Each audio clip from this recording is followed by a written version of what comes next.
You guys scare me. We're going to have a good time. You already are, but another kind of good time. The kind of time where something you were on the verge of thinking, but you couldn't quite think. And then things happened that made you not able to miss it. And that feeling of new aha, that's my favorite part of this. Abraham calls it co-creating at its best. I know for sure that's what we got going on here.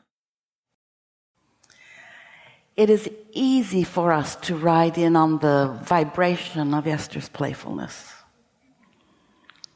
Yeah, feels good to feel good, doesn't it? We are really pleased that you are here. You're knowing what you're wanting. Do you find your desires evolving? Do you find them ever ending or just becoming more? And that's because you are eternal and because life continues to provide for you more contrast, more data, more things to make your decisions from. And because you are a natural, lots of new words coming here, you are a natural cooperative component to your own desires. And so you've launched desires, some of them even before you came into this body, and most of them since you got here. And that never-ending launching of desires causes your inner being, who remains non-physically focused, to focus on your desires in a pure way. You don't always focus in a pure way. You sometimes ask for things you don't believe, or you ask for things that you worry about. But when you ask for something, when you identify it as something that you would like to live, your inner being stays focused upon what you're asking for. And when you are in a moment of time, not offering any resistance to what you've asked for, you often, we say accidentally because you're not doing it on purpose, you become a cooperative component to your own desire. And when that happens, you often don't understand the importance of what has happened. You became a cooperative component to your own desire. That may sound silly when we put it in that way. Are you a cooperative component to your own desire because you want to use your words and say, yes, of course I am. I want it, so of course I will cooperate in whatever way I can. But you don't cooperate with your own desire when you doubt that it can happen. That's not cooperating.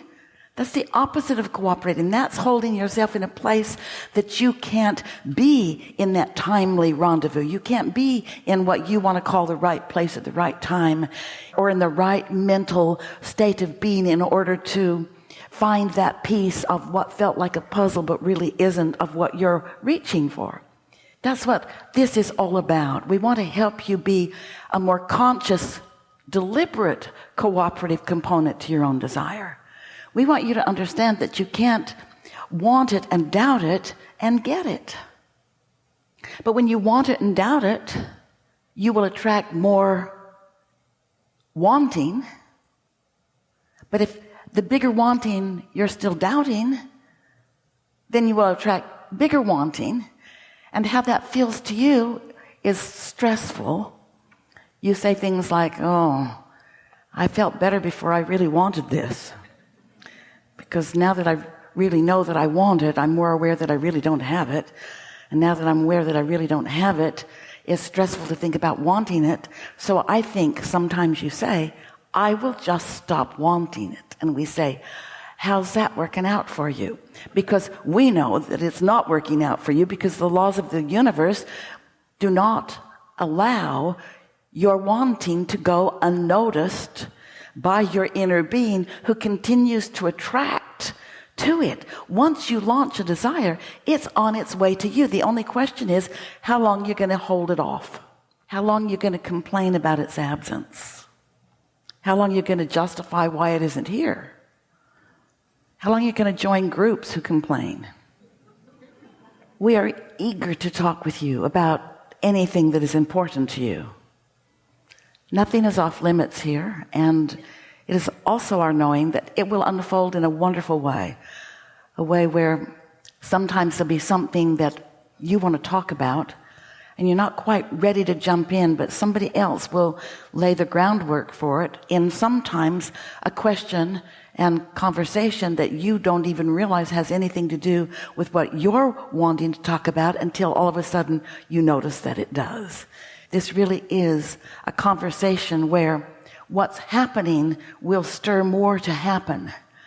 And we really like it when you are aware that you are becoming a cooperative component to that.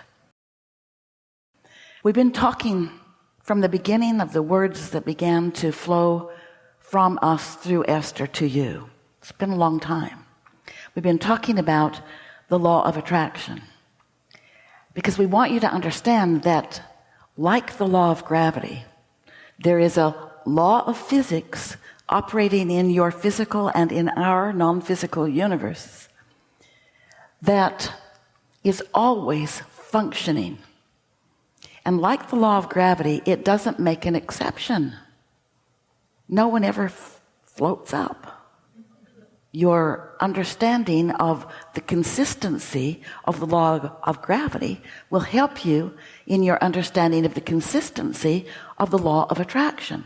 Sometimes people say, I've learned to use the law of attraction. We say those are good words because it means I've learned to accept that what it is a law that brings like together, and that it's not about words or action behavior. It's about vibrational frequencies that are matching up.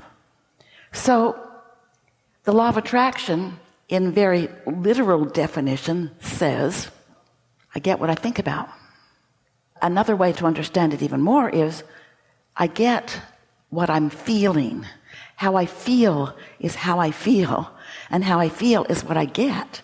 And so many humans want to say, well, I feel that way because I'm getting it. And we say, we know that. But if you can find a way to not let the way you feel only be about what is, then you can move from what is onto other things. But if you're only just noticing and then having a feeling response, you're not doing anything deliberate. You're just living by default. You're just having knee-jerk reactions to whatever it is you're observing. So if you're like most humans, you're getting some good stuff and some not so good stuff, and you're getting some of what you want and some of what you don't want, and you're coming up with all kinds of really screwy, flawed premises about why you get what you get.